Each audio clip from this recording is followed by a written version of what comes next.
What's up, guys? This is Wes with Sincity Tactical, and this is the Sincity Tactical podcast with special guests, the Minnesota Overlanders. That is on the live stream side. And then on the anchor side, we are broadcasting from the Minnesota Overlanders audio podcast. What's up, guys? Hey, what's up, Wes? Yo. Another day, another dollar. I hear you there. All right, so to start today's stuff off, we had an agenda made up, and we're going to have Jax go ahead and give out some shout-outs. Go ahead, Jax. All right, so for shoutouts, I'm going to go ahead and just start off with the good old Warrior Poet Society, which obviously, if none of you guys are familiar with that, Griff has the hat on with the logo. Check them out on YouTube, Warrior Poet Society. Check out Sincity Tactical on YouTube and on Anchor as well. They'll be doing their own solo stuff, I'm sure, on their own podcast channel. But main shout out I want to give out today is the Minnesota Overlander and Sincity Tactical website. You can reach that under sincitytactical.xyz or minnesotaoverlander.xyz. Feel free to go on there, check out our merchandise, learn a little bit more about us and what we do. Awesome. All right, so now we're going to have Griff give some shout-outs of his own. Go ahead, Griff. Yeah, I'd like to shout out the Modern Sportsman down in Burnsville, Minnesota, the cheapest one-stop shop for any firearm needs and shooting ranges in the entire state. I'm going to contradict myself a little bit by saying I also want to shout out Battle Creek Armory out in Eden Prairie, Minnesota, cheapest custom-built ARs in the state. That's awesome. All right, and then I'm going to go ahead and give out some shout-outs of my own. So once again, like Jack said, I'm going to reiterate some of the stuff that he said. We did get some Minnesota Overlanders merch up on the store. So what I'm going to go ahead and do now is I'm going to show you guys what we've got going live with the website. Give me 1 second to get that pulled up.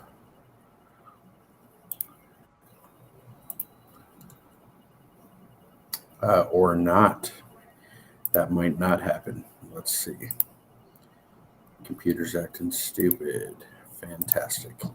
All right. Well, anyways, you can go ahead and check that out at sincitytactical.xyz or the minnesotaoverlanders.xyz. Once again, that is minnesotaoverlanders.xyz or sincitytactical.xyz. On there, you'll find individual pages. You'll see the Sincity Tactical products page. You'll see a Minnesota Overlanders page for their About Me, and they have their own specific products page. Go ahead and check that stuff out and cop you some merch. The next item we've got on the agenda here is the Kyle Rittenhouse shooting. This is something that Jax wanted to talk about. So we're going to go ahead and let him take over. Yep, indeed. So obviously most of us that keep an eye out on daily news know that a 17-year-old kid by the name of Kyle Rittenhouse is being tried for 2 murders and then 1 attempted murder. And here's my thing. To begin with, in one of the videos, you can clearly see he has his AR-15 with him. He's got a medic IFAK kit. So basically, all combat medical supplies to take care of the wounded and the injured. Now, here's the problem. When a 17-year-old child feels the need to step up to protect his place of employment because the cops aren't doing their job, and then has to physically defend himself because he's being attacked. Personally, granted, he's under Wisconsin's reciprocity for the carry permit. law. However, it's still a fucked up situation that a 17-year-old felt the need to be in that situation in the first place. At least in my opinion, there's no reason a 17-year-old kid should have to go through and fucking deal with that kind of a situation and pretty much put his life at risk over a business. Absolutely. So I'm only going to take up a couple minutes here, and then we'll pass it on to Griff on this topic. So the way I look at it, right, being pro 2A, concealed carry permit, all that stuff in the state of Nevada here, I look at it from the perspective of, okay, he's from Illinois. He drove to his place of employment, which, like you said, I think there's a lot of people that don't even know that that is his place of employment to begin with. But I'm going to play on the other side of the fence here a little bit and say that, he shouldn't have been there to begin with. Why are you defending property that is not your own?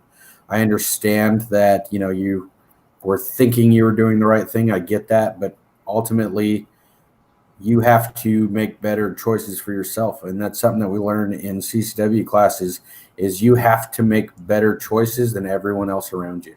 So I'm going to go ahead and pass it off to Griff. Well, I'd have to kind of sit in the middle here on this one. I completely agree with both your guys' parts. That it really is a screw-up situation to have a kid feel the need to defend the property of his business. But, just as Wes said, he essentially just shouldn't have been there. If I was in his shoes, that's the place of my employment. I'm not going to sacrifice my life and my well-being over my employer's stuff. All they do is cut me a paycheck for the time I work. And at the end of the day, that's where my contract ends. Right. Exactly. Anything else, Jax? Just to kind of piggyback on what both of you said, I agree. Don't put your life at risk over your job. And especially being 17 years old, there's no reason that he should have felt the need to even put himself in that position in the first place. I mean, let's face it. I know if I had a 17-year-old kid and they were in that kind of a scenario, there's no way in hell I'd ever want my kid in that scenario to begin with. And that leads back to the question, where are the parents? Well, realistically, the breakdown, the mom was there with Kyle during all of that bullshit transpiring. So, case of bad parenting 101 right there. Yeah, I was going to say, I definitely agree that, that comes down to parenting in a big way. You facilitated the firearm for Kyle. And from what it looks like, his mom was there with him at this whole protest thing, which means she advocated what had happened. Which in my mind, in any other criminal case, if you're the driver, you're still an accomplice. So maybe she needs to, reevaluate her own choices. I do want to step in and talk about that, Wes, where me and Jax aren't parents, but I know you are. But if that was my child, I'd look at my child and say, you're not going to work. But doesn't mean that we can't train and prepare for when danger does come to our doorstep. Absolutely. And speaking on that, Jonna is 17 years old. So same age group. And it's, kind of terrifying to think that, this is a possibility. She shoots AR-15s. She has her own AR-15. She's been trained with it multiple times. She comes out shooting with me every time I go. So she has the knowledge of it. But at the same point, too, I think her fight or flight instinct is going to be to fly versus fight unless she sees me physically standing there to fight. And then looking at it from the parent side of things, What do I do in this situation? Do I allow her to mount up and go to war with me? Or do I try to protect her and send her somewhere else, right? And that scenario has run through my head plenty of times. And I know the choice that I would make, and that would be to try to get her to go with whoever to get away from the situation. And I would rather, limit the casualties, to as small as possible. And I sure as shit don't want her to fall into that category. Now, I mean, obviously there's circumstances where it would be beneficial to have her there with me when it comes down to that. But I also don't think that I'm taking my 17-year-old to a protest that's been known to be violent. I mean, look at the news. If this was the first protest, period, and nobody knew how people were going to react, that's one thing. But to know that the majority of these protests have gone very bad and to bring your child into that situation, that speaks to the parenting. I do want to quickly interject, as I was reading the news today, and there was a report out showing that 90%, or 9 out of 10 of the largest cities here in the U.S. have been having these, let's just call it what it is, these riots. So it's a very real possibility for many of us out there nowadays. Exactly. It could happen to, West's City. It could happen up here in Minnesota. Either way, it doesn't matter where you're at. The likelihood of it happening nowadays with what's going on in the world is pretty much apparent that it could. Absolutely. And hi, John, and nice for chiming in. Thank you very much. Yes, how's it going? Hello. Thank you for stopping by. She's watching us do our thing. Okay, so we're going to go a little off topic here. We're going to bring Griff's camera up in solo mode, and we're going to look at this background that he's got there. Yeah, he's got some pretty cool stuff going on there. Can't show it on the live stream for too long per YouTube policies and all that fun stuff. But, yeah, so he's got a pretty sweet setup. Hey, look on the bright side. He's got that P90 that I want bad. Indeed. Hey, look on the bright side, though. At least instead they can look at my nice, sexy Warrior Poet Society hat. Absolutely. Which you said you're a founder of, right? So initially when John was getting started with the Warrior Poet Society, you stepped in and gave him a helping hand, or you want to talk about that a little bit? So early on, before the implementation of the Warrior Poet Society network, John's kind of, let's just say, TV network online, he was asking for early donations and adapters to kind of chip some money in. Yeah, you could probably scroll back through the Warrior Poet Society YouTube channel and find videos where he talks about that. And I was one of the early people to get in, and I'm not wearing it now, but because of that, I got a free founder shirt, and if I remember correctly, it was like 2 or 3 days early access to some of the first content that he had. And it is a decision that I am thankful I made every day. I watch his network, because not only does he cover pistol and rifle manipulation, he also does his slice of life and philosophy stuff. He's got he's partnered up with ShivWorks for hand-to-hand ECQC combatives, extreme close quarters concepts, and he's partnered up with Ryan. I can't remember his last name. Ryan Mickler. Ryan Mickler from the Art of Man podcast, which deals with philosophy and the extreme lack of masculinity in today's culture and how to take the bull by the horns and become the masculine men that we all need to be to not only protect, provide, and preside over ourselves and our loved ones. That's awesome. So to touch on what you said a little bit, I think that's awesome that you were able to jump in early and help him get his stuff started, and he's grown massively. A lot of the Pro 2A community watches a lot of his stuff, and I know that there's newer people starting to watch, like Jax. He's newer to it. I know you introduced him to it. I've been watching Warrior Poet Society for a long time.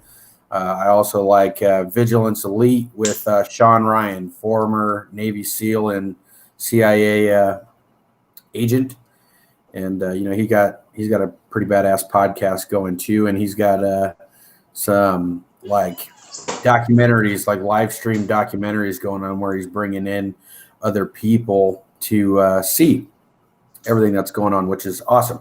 And he's got like live stories and stuff. But to speak to what you said a little bit, about the masculinity in society and stuff like that, and man being man, right, in the bigger cities and stuff. And we touched on this on a different podcast. But, in today's society, if the world collapsed tomorrow, right? Now, we don't want to sound like crazy preppers, right? But hypothetically speaking, my tinfoil around. Right. Well, hello. My sister just commented asking what's up. Just checking out the podcast. I appreciate you jumping on. We're talking about masculinity and things like that in society, and how big city people may not understand fishing, hunting, survival skills.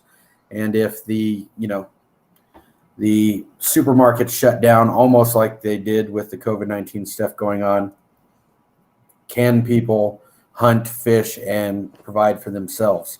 Or is it going to turn into mass hysteria and bigger riots, bigger loots, and everything else? So I think that's one of the directions that we want to take this podcast, is to be able to give people information on, basic survival tactics and, what's going on in their area. And part of the prep, right, isn't just, compiling 10,000 pounds of food and water and ammo and all that. It's the skill set to be able to start that journey. If you don't have a good solid foundation, nothing is going to change. Exactly. And, one of those things is definitely land nav. Granted, today's world is ran by technology, but let's say, you're out in the middle of nowhere because the cities are burning to the ground and you just need to get the fuck out of Dodge. And you either A, have no cell phone service, B, forgot your charger at home and don't have use of your cellular device. Can you, as a person, pick up a compass and a map and be able to read it and get from point A to point B? Oh, man, 98% of the population probably has no idea. If the cell phone didn't give them GPS, they would be screwed. And I'm talking going a couple streets down the road to a store. And it's sad that the world has gotten to that point. Growing up, I did Boy Scouts and all that stuff. So I learned some basic land nav and survival skills and stuff like that. And it's crazy to think that these skills are like becoming obsolete, but in reality, it's the fundamentals of life. Technology can immediately come to an abrupt stop, halt, whatever you want to say. And more people need to be educating each other on how to do these type of skills. Right. It's like my favorite game I like to play at work. Go up to a random coworker and, hey, John Doe, which way's north? And you get the deer in the headlights look. Right. So she posted, those are things that should have been taught in school. So I think that opens up a good topic. Let's talk about that a little bit. when we talk about school, it's funny because I was helping Jonna with her math homework the other day, and I'm sitting there looking at it and going, okay, my day-to-day job, I fix air conditioners for a living. There's math behind it. There's science behind it. There's physical skills behind it. And I'm not using 90% of the math that we're taught, right? So why in a PE class isn't there skills like this being taught? I mean, obviously, you got to be very selective with what you do. You don't want to put, knives in kids' hands in school. That's obviously not a good idea. But, basic, this is how you build a shelter. I remember one exercise in the Boy Scouts that I had to do is they gave me twine, a 55-gallon drum black trash bag, a space blanket, and like a fishing hook or something. And then they took me, this was in Lake Havasu at one of the camps that we were at. They took me to this spot on the lake and was like, okay, we'll be back in 24 hours. This is all the items that you have, and you got to survive for the night. So, I made a lean-to out of the trash bag with the twine, and the trash bag and some rocks and sticks to stake it down, and use the other part of the twine and the fishing hook and tried to do my best at fishing. Of course, I cheated, though. I went to the trading post and grabbed 2 Butterfinger bars before I went out. Shh, don't tell nobody. And then dumbass raccoon came into my shit and ran up into a tree and laughed at me. You know how raccoons make that noise. I swear he was laughing at me. So, of course, I spent the most of my night throwing pine cones at this dumbass raccoon who stole my Butterfinger bar. But that's nor here nor there. I'm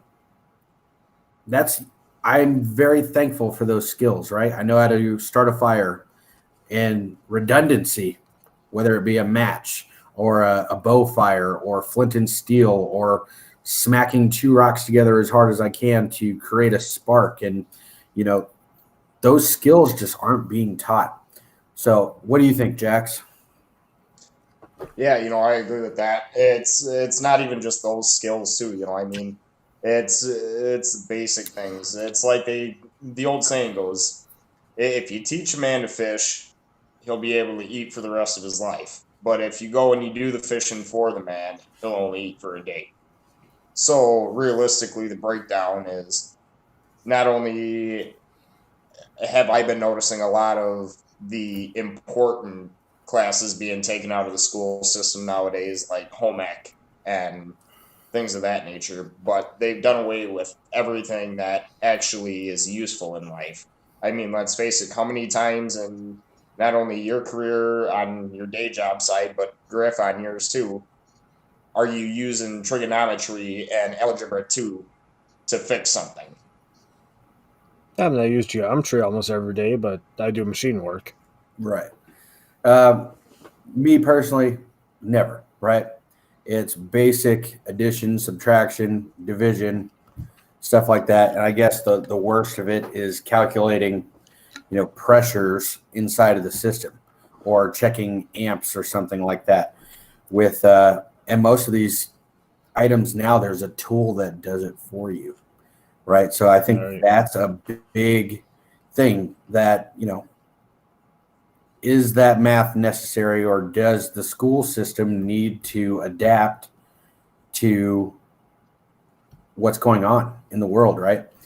And I think it's, I guess they are leaning more towards, the technology side. I remember when Jono was going into ninth grade, they were like, oh yeah, everybody's got to get computers. Most of the stuff's going to be done through like laptop or whatever. And it's like, what? I had paper and a pencil. If the pencil broke, I had to use a knife to whittle it down, or a pencil sharpener or something. Everything's done electronically now. You can't start a fire electronically unless you like short out the computer or something to do that. But you know what I mean? You lose power. What are you going to do? Well, I mean, to piggyback on that real quick, anything's a smoke machine if you operate it wrong enough. Hey, I've got people at work that'll definitely prove that point. Oh, me too. Yeah, that's right. You have a background in HVAC, right? Correct. Yes, I do. And I'm a 3-phase electromotor technician.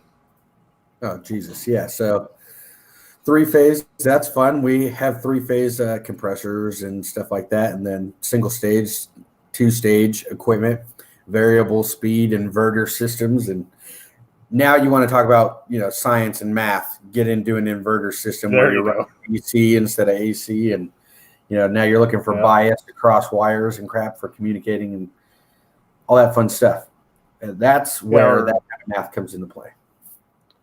Yeah, or in my case, electric motors, three-phase, upwards of 480 volts,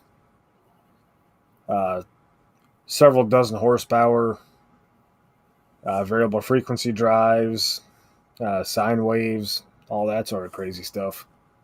Yeah. The other thing I want to touch on, being as we're talking about school real quick, what the hell is up with getting rid of the Pledge of Allegiance in American schools? Isn't this the United States of America? That really gets my goat. Back in high school, I was one that actually broadcasted the Pledge of Allegiance through the school every morning. Yeah, I did that in middle school and elementary school.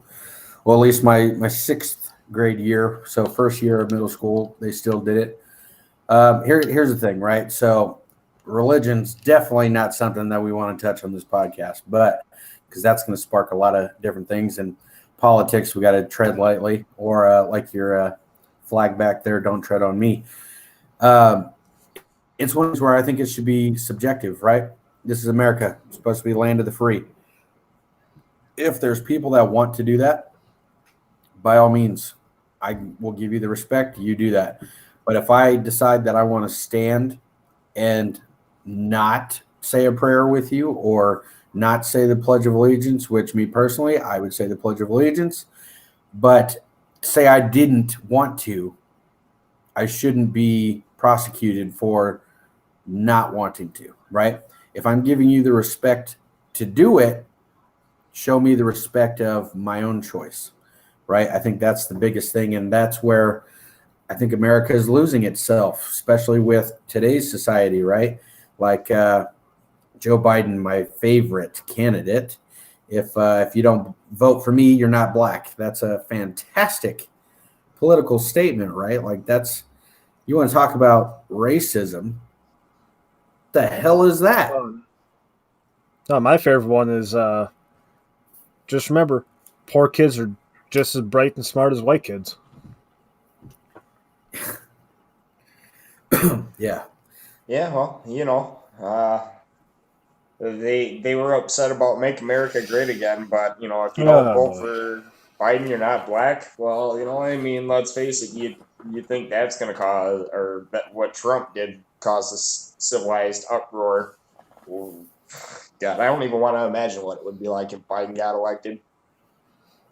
Yeah, that's one of them sketchy topics, right? Like here's my thing, right? When you look at the ideals, well, first of all, they like to say that the political parties switched.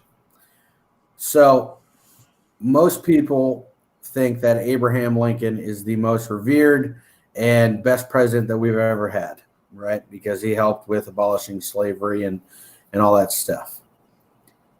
Abraham Lincoln was a Republican. He was the first Republican. Right. Exactly. He was the first Republican. The Republicans were for getting rid of slavery, right? And then let's look at it. So, like right now, for example, when it comes to my thoughts, at least, is if we lower taxes across the board to an equal 15%, regardless if you work at McDonald's, make a minimum wage, or you clear six figures a year, right? The big issue that people are putting out there is, oh, well, you make so much more money, you need to pay more in taxes. Has anybody not taken an actual math class? Because 15% of $24,000 is significantly less than 15% of $100,000. You're still getting more money from me if I'm making $100,000 at 15% than anything else. So I don't see what the problem is. And then we talk about jobs being lost, right?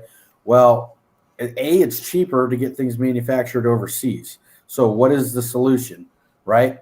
you lower the taxes for everyone, citizens completely, lower the taxes for everybody, and then you make it to where our businesses keep their employees in their manufacturing plants on our soil. Well, how do you do that? If you lowered all the taxes for everybody else, now they have more money in their pocket. You tax the businesses on their imports. Make it to where the tax is so goddamn high on importing something that you're going to be forced to do your manufacturing in the States. What does that create? More jobs. Yep. Say, I do want to quickly chime in here, Wes. That reminds me of a video I watched. I just searched up right here. It's on YouTube by a user named Johnston Grocke, Grocke, all one word. He came out with it 4 years ago, and he explains the entire tax system by using a bar tab as an example. You want to talk about taxes explained 101 for dummies? You can't get any more simpler than that. I would highly recommend people that don't understand how taxes actually work to go see that. I could show that to a 7-year-old and they could understand. What's his name? Johnston Grocke. JOHNSTON GROCKE. The tax system explained in beer. Okay. Found it. Okay. Now I'm going to try to do this again here. See if this works.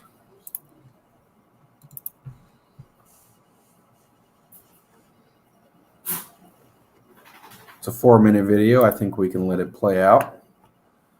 So I am going to put that up on the screen. Men go here. out for beer, and the bill for the 10 comes to $100. If they paid their bill the way we pay our taxes, it would go something like this. The first 4 men, the poorest, would pay nothing. The 5th would pay $1. The 6th would pay $3. The 7th would pay $7. The 8th would pay $12. The 9th would pay $18. And the 10th man, the richest, would pay $59. So that's what they decided to do. The 10 men drank in the bar every week and seemed quite happy with the arrangement until one day the owner caused them a little problem. "Since you are all such good customers," He said, "I'm going to reduce the cost of your weekly beer by $20. drinks for the 10 men would now cost guys just hear sounds? $80. The group still wanted to pay their bill the way we pay our taxes, so the first 4 men were unaffected. They would still drink for free. But what about the other 6 men, the paying customers? How could they divide the $20 windfall so that everyone would get his fair share? They realized that $20 divided by 6 is $3.33. But if they subtracted And I that, currently have a live stream muted myself so I can focus on the podcast.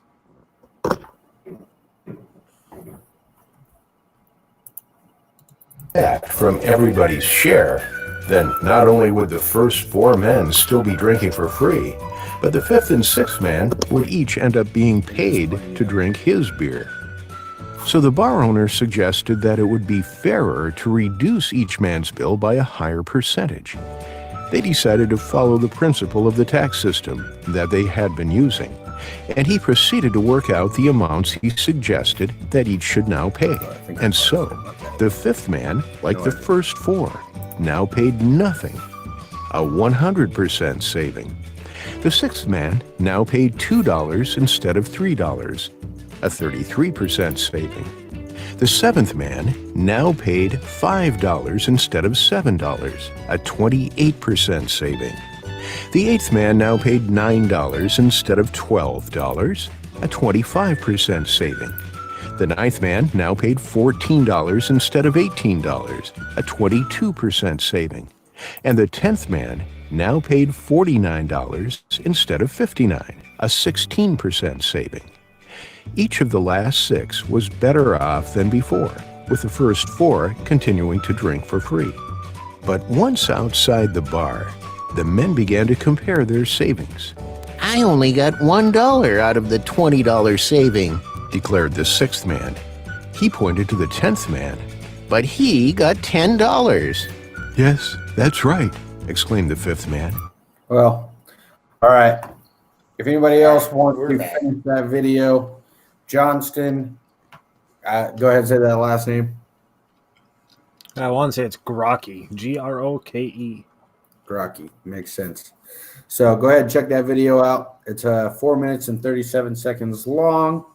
I did want to throw it up there just so everybody could kind of get an idea of what he was talking about. Tell me.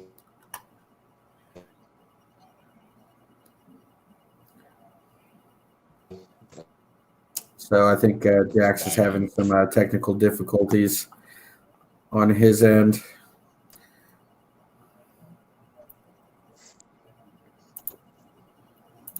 Yeah, it looks like we might be losing his video feed, and we have. Yeah, and that's all right. He's going to jump back in.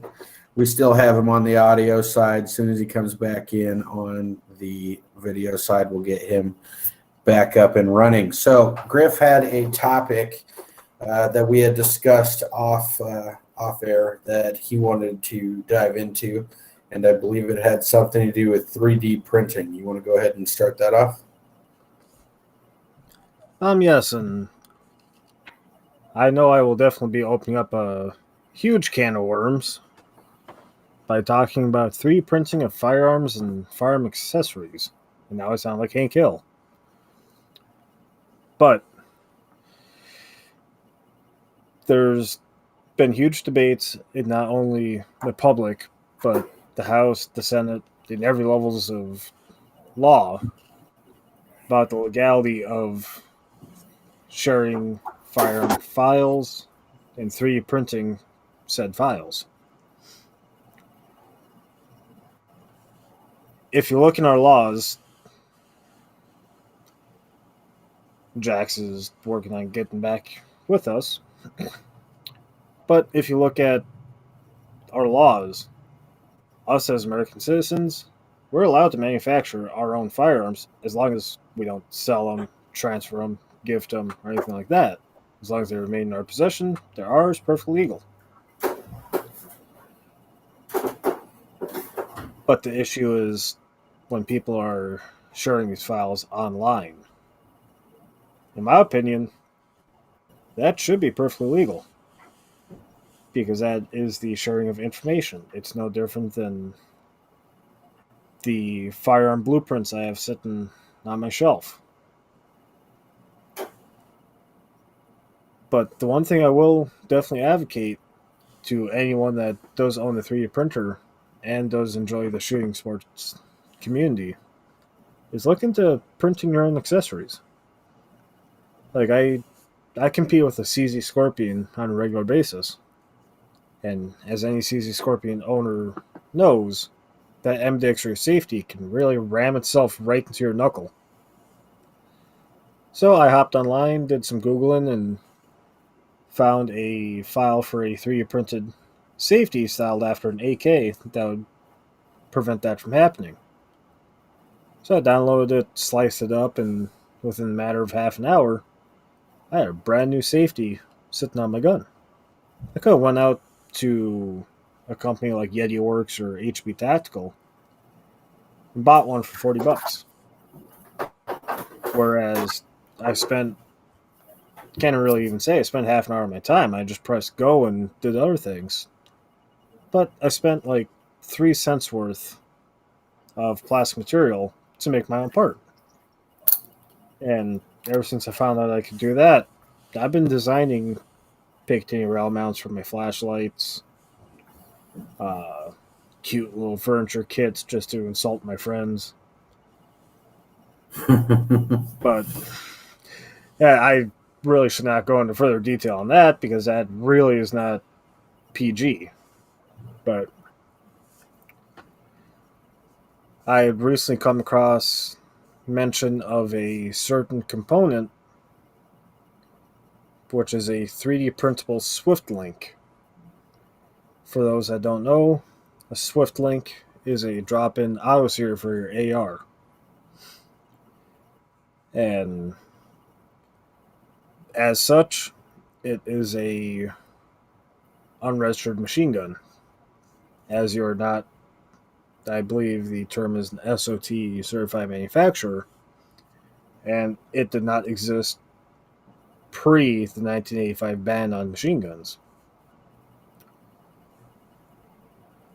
So, I'd have to say even Googling that is a big no-no, big red flag. You're going to end up on lists.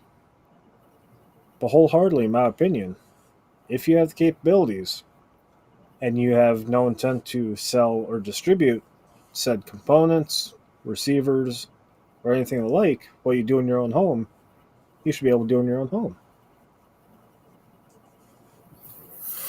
Yeah. I'm going to play devil's advocate a little bit. All I right. think that, that technology in the right hands for, recreational whatever in the safest manner is one thing, but somebody could get their hands on that type of information that definitely should He's not back. have it. Yeah, I'm alive. I'm back. Not sure why it died because it was hooked up to the charger. So I had to hook it up to the fast charger. So hopefully it's not gonna wonk out again here. Right. So don't know if you were catching everything that we were talking about. We were talking about 3D printed parts and components. You guys are about to see me having a bad hair day. Okay. Well, if I can, wait a minute. It's still telling me waiting to join on my end, so I'm not sure what's going on. Well, we can see You're you. coming through on my end. I was going to say, so we're good on that end. Let's stay with the topics. Okay, Yes. so the 3D printed stuff, it's I don't have a 3D printer. I think it'd be cool to make my own like foregrips and AFGs and stuff like that. I think that'd be pretty sweet. I might look into that type of technology, but even knowing what you just said, that I have the capability of making something that technically I should not be. I don't know if I would, even though, like you said, should it be legal because I'm making it myself? And, as long as I don't sell it, or anything like that, transfer it, gift it, then it should be okay. But then I question too, does a 3D printed sear withstand the heat?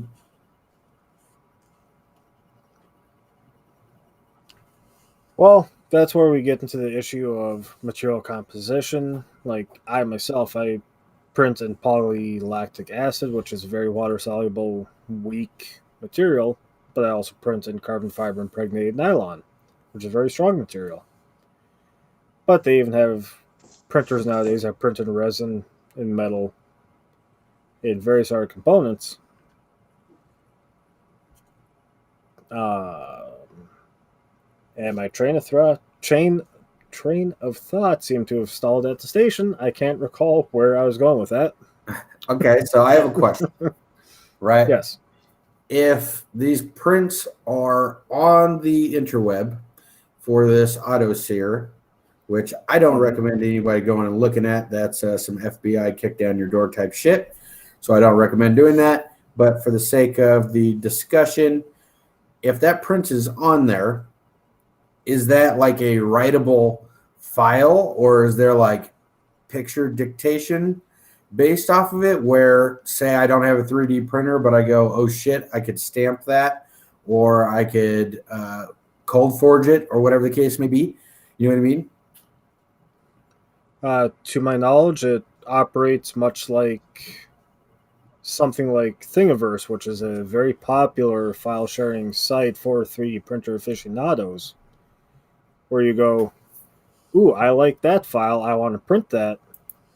Let me directly download the 3D model, run it through my slicing software, put it in my printer, and press go. That's crazy. What type of 3D printer do you have? I'm doing some research. I have a Prusa i3 Mark III S. Prusa. Prusa. Okay. You have a what? A Mark what? MK3S. MK3S. Yeah, so it's the i3 Mark IIIS. All right. It's Prusa's latest 3D printer. God damn! If you don't count the resin. You dropped some money. Well, I do advocate anyone looking to get into 3D printing to take a hard look at the Prusa printer, as if you buy just a build kit, it's what, $750, I want to say? Yep, $749. Thank you. Yeah, it's $750. Took me roughly 12, 14 hours to put together. And I can print in whatever material I want, being that I changed out my brass nozzle for a ruby nozzle so it doesn't get all dinged up. But I can print in whatever material I want. I'm getting really high definition. I'm getting a very generous build volume. All those qualities are usually reserved for higher tier printers, the $1,500 ones, the $2,000 ones. And the nice thing is, the nice thing is once Prusa releases his next iteration, whether it be the i4 or the Mark IV, what he'll do is he'll just sell the upgrade kit online, so I don't have to go out and buy a whole nother printer and drop another couple $100. I can buy just the upgrade kit for $100, $200. That's not Well, bad. and in the long run, I mean, I guess that saves you money on 3D printer costs. The Prusa Mini, the original Prusa Mini, is $349. Yeah, it's just a mini version of the one I got. So does that same upgrade kit for the one that you are able to use coincide with the Mini? I can't speak for certain, being that the Prusa Mini is the first one to come out of Prusa's development. But if he follows a trend that he has with the I series, I believe that once he releases a new iteration of the Mini, he should also release the Mini upgrade kit. That way, if you already own the Mark I, you should be able to upgrade to the Mark II for a cheaper price. That's awesome. Well, I might look into that, not for auto sears, for Good. like foregrips and stuff. I think that'd be pretty sweet. Okay. If anything, I'll send you down some funny parts and maybe even some offensive parts. All is welcome as fuck long the as bus. it doesn't hurt me. Sounds good. Go ahead, Jax. The good old fucktopus. Yeah, so if you could make yes. me some sites, I'd be very happy. Oh, I already have the file. In fact, as we're talking, I could even reach over and get her going right now if I have down one of my SD cards. That would be awesome, because I've been wanting a set of those for a while. I saw it in like a I'll meme I'll see or what I can something. do for you. Yeah, I told Wes about the middle finger front post sight with the rear sight aperture. Yeah, I think those are badass.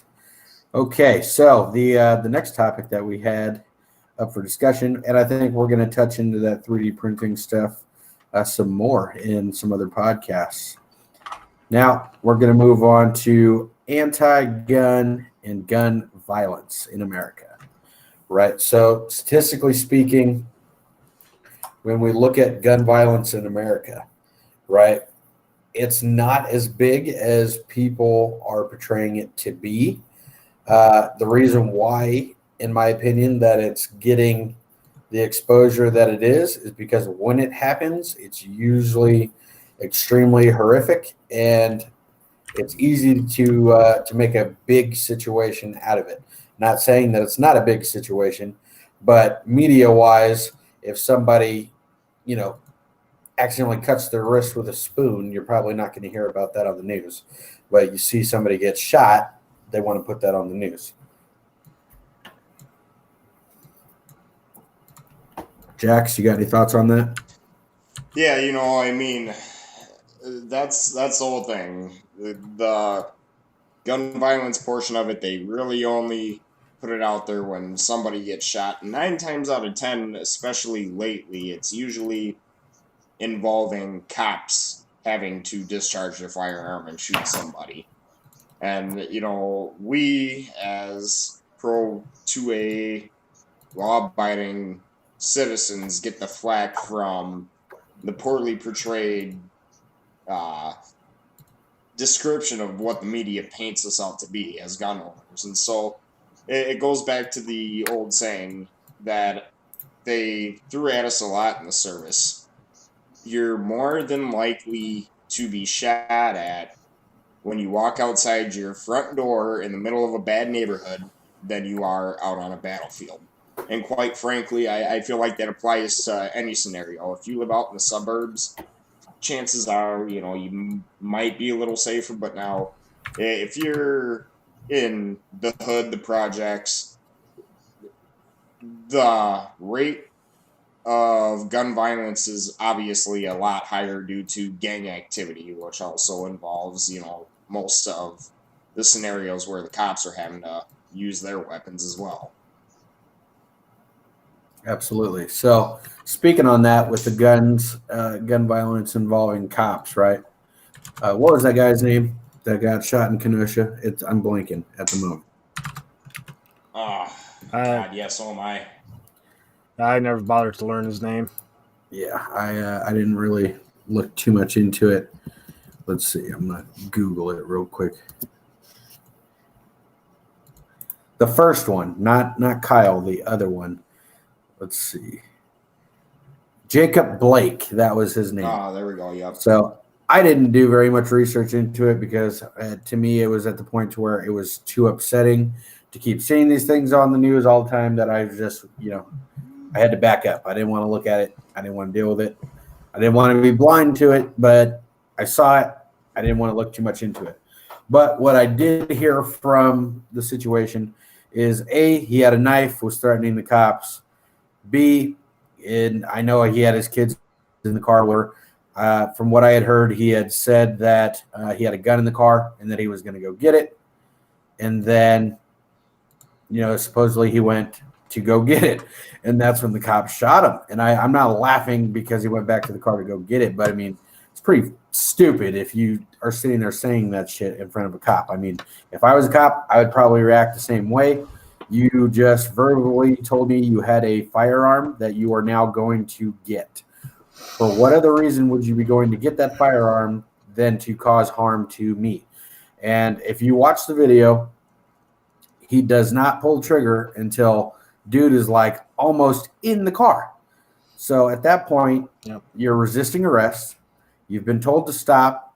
You've, disobeyed orders. What's that word? Not disobeyed orders, but there's a word for that. Starts with I believe. I just call it failure to comply, to be honest. Yeah, failure to comply. Yes, right? Thank you. You failed to comply with orders that were given, and you proceeded to go against what the cop was telling you to do. Now, the cop, could he have used less lethal forces? Yes, taser, pepper spray, tackle his ass. I don't know what the fuck you got to do, but you could have done something along the lines of that before he got to the car. So I do say that, the cop kind of failed at his own pursuit, especially because the guy had his back turned to him. And anybody who has any type of mixed martial arts background knows you give up your back, you're in a pretty bad spot. And, I've got some background in MMA and stuff like that myself. So I know that is an issue. Okay, wait, we got a comment. Let's see. He was violating a restraining order, was tased twice by the police, said he had a knife, resisted arrest, and went to the car to get the knife. Okay, so somebody's clarifying what we were talking about. Oh, that is Mr. Rob Lavoie. Sir, if you'd like to jump onto that live stream with us, you're more than welcome to. And the anchor, you got time for that? And let's see, he wrote back in a comment, and it says, and now the girl he raped gets to watch celebrities and pro sports players praising her attacker.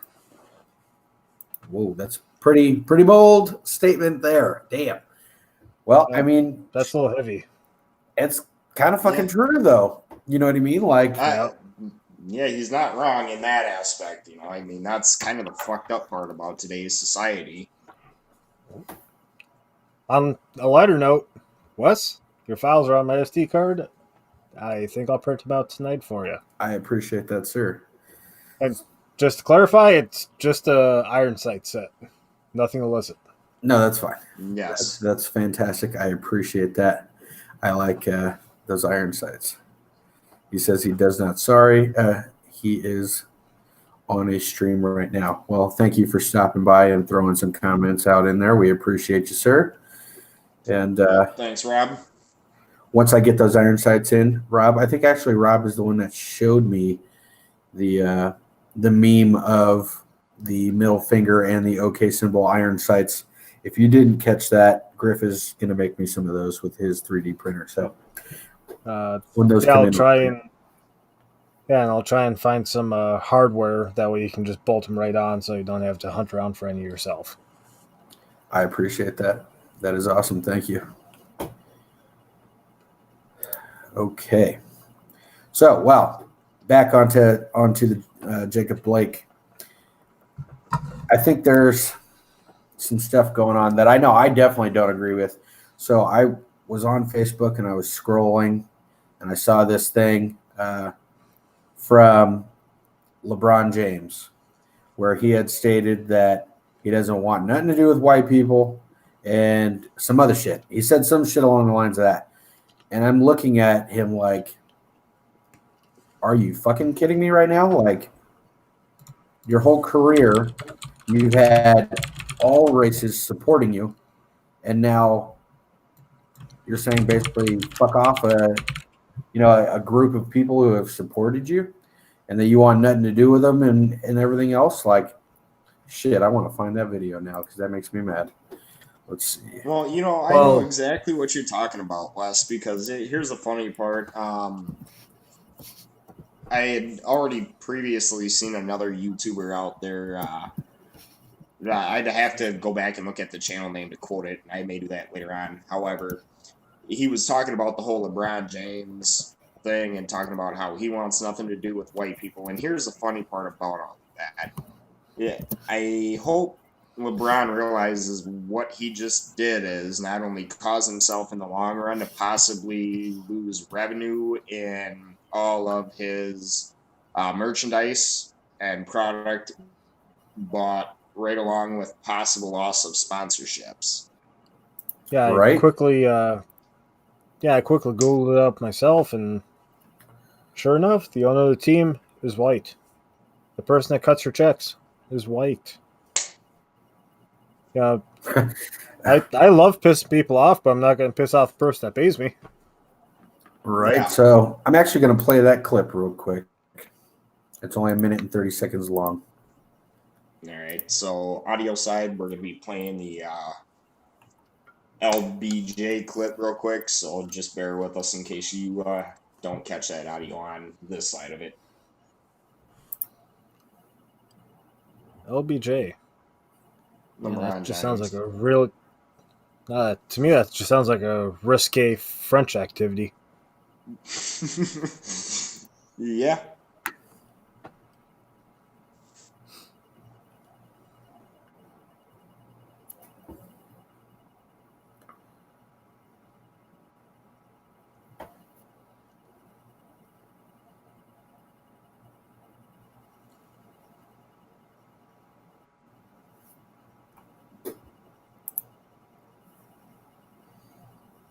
Okay, give me a second so I can get it all pulled up on the screen here. All right, we're going to show it in stream, do a solo, and then I know we can't physically hear the audio, but while it's playing, we'll just be quiet so then it can play to the live stream, and I'm clicking play now. So I'm like, I'm going to this school to play ball, and that's it. I don't want nothing to do with white people. I don't believe that they want anything to do with I don't want no, it's me and my boys, we going to high school together, and we here to hoop. LeBron James admits he didn't always trust white people. It took me a little while to kind of adjust to it. During the NBA star's HBO show, The Shop, he opened up about life at his mostly white exclusive private high school in Akron, Ohio. That was like my initial thoughts and my initial shock to white America when I was 14 years old for the first time in my life. And he candidly admits that when he first got to St. Vincent St. Mary, he had no intention of befriending his white classmates. When I first went to the ninth grade in the high school, I was on some I'm not with white people. Right. Cause I was so institutionalized growing up in the hood, it's they don't with us. They don't want us to succeed, the hierarchy, and then we're here. Matter of fact, we're underneath this chair. But Maverick Carter, LeBron's business partner and bestie since high school, chimed in, explaining that it didn't take long for that to change. By the end of the year, all of us were best friends. And LeBron revealed the surprising thing his white classmates introduced him to. First time I ever found about a pantry is when I went to high school. Wow. Bread, Right. cereal, Right. chips, Donuts. all that is on the top of the refrigerator. When I got to high school, it was the first time I knew about a pantry.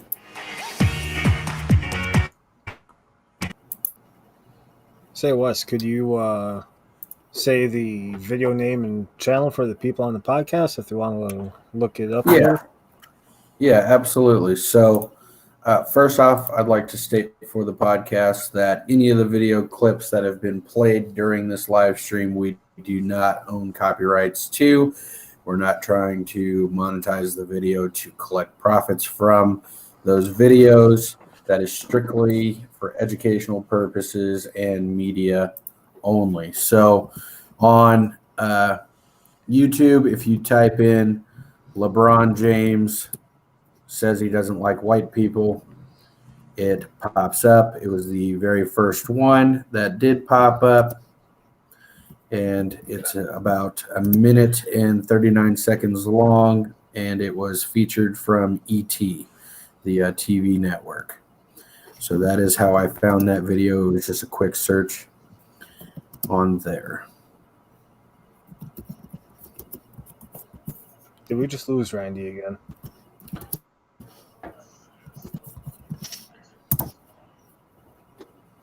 Yeah, so Entertainment Tonight is the people that put that video out there, and he's still there. I have to bring him back in. Sorry, I don't know how he got taken out of the video stream, but he did. Okay, so that was weird. Pardon the technical difficulties. Yeah, we're still figuring that out. We're still new to the podcasting stream, and at least the live stream part of it. So I think we're all going to be upgrading equipment and getting better and better as the show goes on. We'll have better quality cameras and mics and audio for you, and hopefully we'll have the, bringing videos in and out queued up a little bit better.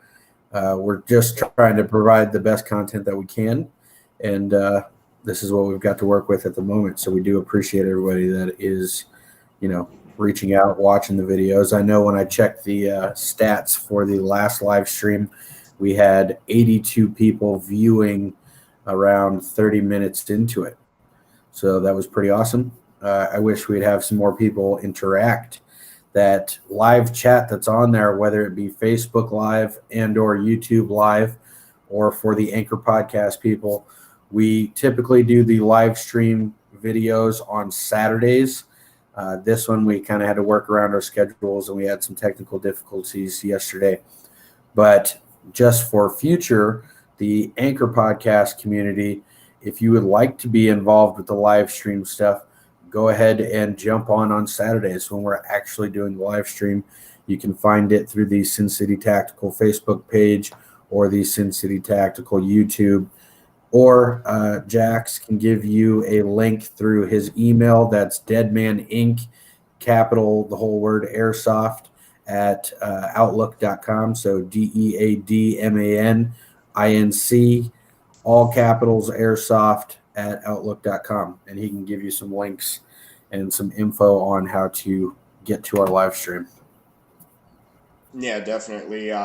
Feel free to reach out to me on that, because not only is the live stream dropping on Saturdays, but the audio portion of the video live stream, obviously with technical difficulties today, is going to be dropping a little later than noon.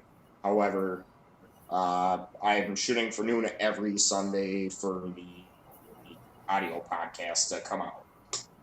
Absolutely. So let's go ahead and open up the open discussion Q&As. Do any of you guys got a particular topic that they want to talk about? Well, before I feel we like we jump should into get like some fanfare noise for when we start this. yeah, Like some definitely. kazoos or something. And you know something, hold on 1 second on the video live stream, because for some reason my screen's froze, so I'm just going to back out and re-jump in. No, you're good. Don't do that because we can see you. You're fine. Oh, gotcha. Yeah, you're good. you're good. You're good. Don't touch it. Don't mess with it. All right, so yeah, let's get the ball rolling. Okay, so open discussion stuff.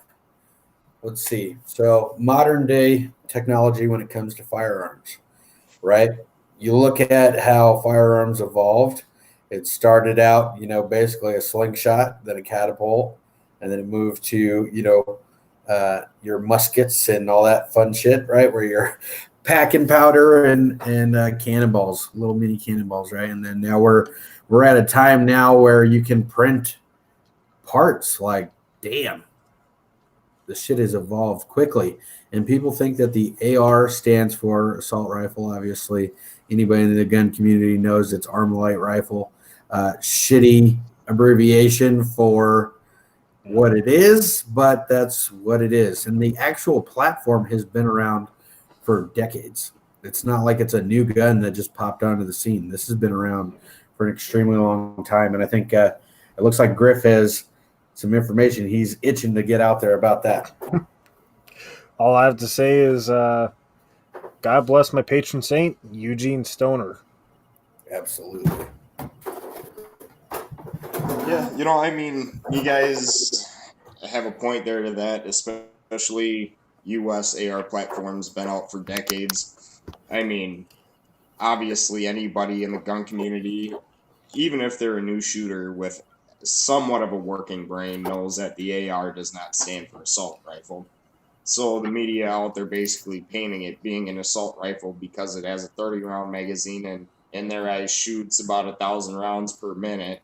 Come on, let's be realistic. Like me and you've talked about before, Wes, you get one bullet per one trigger pull, unless you're dealing with the military style M4, which is basically the same AR-15 platform, just with a 3-round burst section on your safety selector switch, which realistically I don't understand why people are so afraid of it, especially when the M4 platforms only issue 2 service members that are in, and when they're off duty, they're not just walking around brandishing a fucking M4. So learn your weapon. The media really needs to learn their weapon systems before they talk about them. I do want to chime in and say that they try and brand the AR like it's some automatic rifle, even though per law, unless it was made in 1986 or before, it's illegal for civilians or for general civilians to own. And even if you can get your hands on a pre-ban M16 in this case, same pattern rifle, different designation, it's fully automatic, you're looking to drop anywhere between 20 to 30 grand just for the opportunity to own that. I don't know about you guys, but I don't have that type of money. No, hold Oh, on, I don't? Wes. Let's just all pull out our wallets. Look, bro, I got pocket lint. I've got a beard comb, beard brush, some beard butter. Maybe I can work out a trade. We'll see. I mean, I've got a drinking horn and a beard comb myself. I'll trade you a jar full of belly button lint. Yeah, right. So yeah, no, you're absolutely right. Like, I think I was researching like an actual MP5, right? A legit MP5. And it's like $42,000 to get your hands on something like that. No, negative. I'll pass. And like you said, so the M4's got 3-round burst, M16 fully automatic, same style of platform, AR-15 platform, right?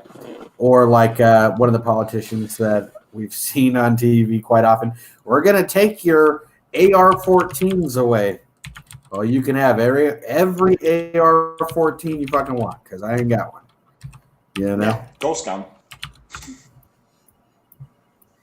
And I think Griff is going to give us some information here. He looks like he's researching. Once I find it, but by all means, keep on talking. Yeah, absolutely. So it's crazy to me, right? And then you look at some of these rifles and you have A2 posts and shit on it, right? You can't do shit with any of those. And I'm sorry, but you're a fucking dumbass if you're going to war with an AR-15. Yeah. Here we go. Perfect. I did find the information. And it's a whole site for transferable machine guns. So pre-banned machine guns. Give me that Looking website. at M16s. It is dealernfa.com. Sweet. So looking at M16s, we're looking at about 20 to 30 grand. For MP5s, like you said, they're about 42, 43 grand. Yeah. I'll buy a 22 LR polyblend version, semi-automatic. Oh my God, what did they do to that gun? Hey, you So I guys clicked can't on really say nothing about doing anything to guns when you're putting bike horns on ARs, okay? Hey, Just hang on, Jax. Some dumb bastard took a transferable AK, or I'm sorry, not an AK, a Valmet, so the 5.56 AK, and did a Bubba job with it and dropped it into a bullpup chassis. Ooh. That gives me physical pain looking at that. Give me that that's enough of website that. one more time. Let's see here.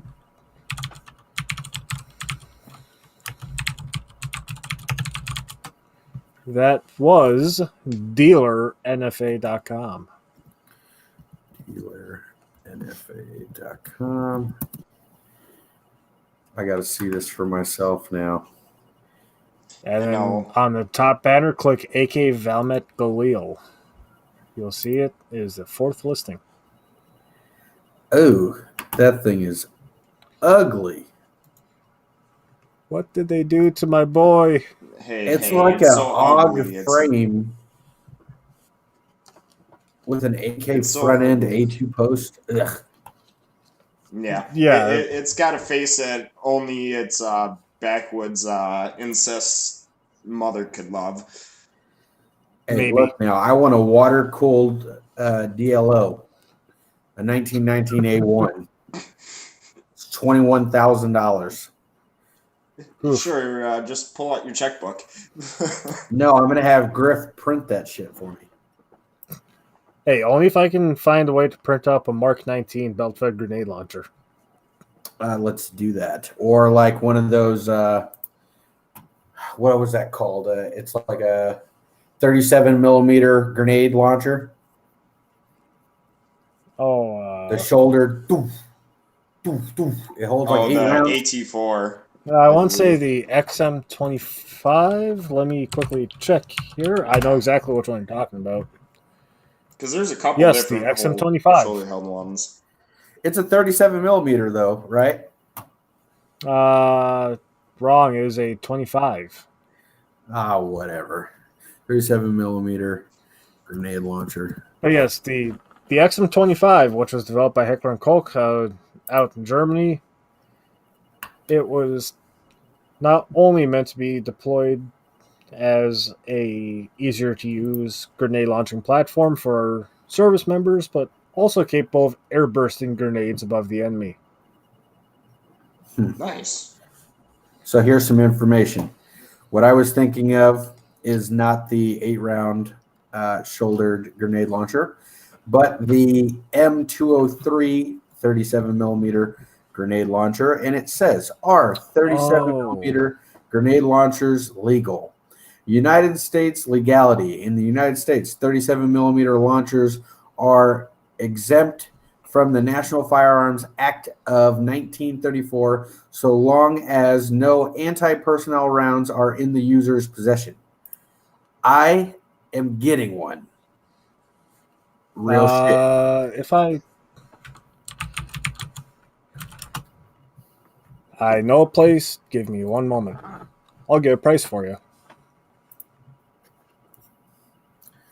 Oh, let's see. Shoot some Tannerite fucking grenades out of it. Fucking right. Oh, nope. Wrong site. Oh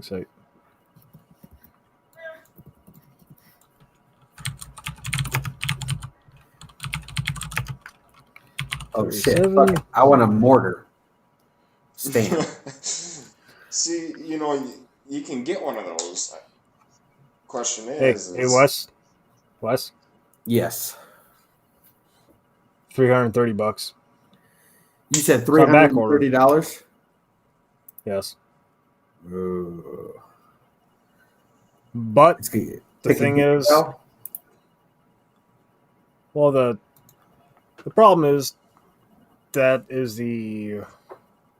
just the launcher itself. If you were to put that in your rifle, it'd be classified as an SBR, and that's a big no-no. For an Unless you have a federal tax stamp. Yep. But the same company also sells the adapter to make it into a standalone piece. That has an extra $220. Or if you want to drop $1,000, you can get a reproduction thumper. Yeah, hell yeah. Vietnam War era. Spike's Tactical 37 millimeter thumper. That's what I want. Hey, that's where I'm at. Currently out of stock. Damn, that sucks. Let's see. 37 Everything's out of millimeter stock. 9-inch Havoc launcher. That'd be dope. I want it just to shoot beanbags. You know what I mean? Like a legit ass beanbag shooter. Yeah, I've always joked around that when I get myself a new dog, I want to get one of those X-Prox cannons, the upper for my AR-15, just so I can load tennis balls in the thing and exercise my dog by launching tennis ball 200 yards. Dude, that would be awesome. I am with that. I mean, it's a win-win. The dog gets exercise, gets exposed to gunfire, and I get to shoot. Right, and then when you go hunting, you have a bird dog. Right. That is fantastic. Well, my dog is too lazy and old to be doing that shit. You pick up a toy and throw it. He'll go halfway and go, cool. You go the rest of the way. You know? So Dude, basically what you're saying, Wes, is you need to throw it a shorter distance. Oh, no, it doesn't matter. You could throw it 2 feet. He'll go 1 foot and look back at you and go, you going to get it? I think he enjoys that part the most. But, all right, guys, we're coming up on an hour and a half here. I think we're going to wrap this one up and get some more content ready for the next one. Yeah, definitely. Just want to kind of close out the audio real quick here. Not sure if you're cool with it live stream, but again, go ahead and check out the website under sincitytactical.xyz, or you can look it up under minnesotaoverlanders.xyz, and it'll take you straight to the Sin City Tactical website, but under the Minnesota Overlanders tab. And then you can go ahead, feel free to scroll around the site, learn more about what we do, check out our merchandise. As far as podcasts go, check out the YouTube channel for the video portion at Sincity Tactical on YouTube and under Minnesota Overlanders either on Anchor or wherever else you get your podcasts at. Absolutely. Griff, you got any last second statements? Nope, it's just been a pleasure being here with you guys again, and I can't wait for next week's. Absolutely. We might try to get another one in before then. We'll see what happens. We'll all coordinate off stream and see what we've got going. But until next time, check out the website.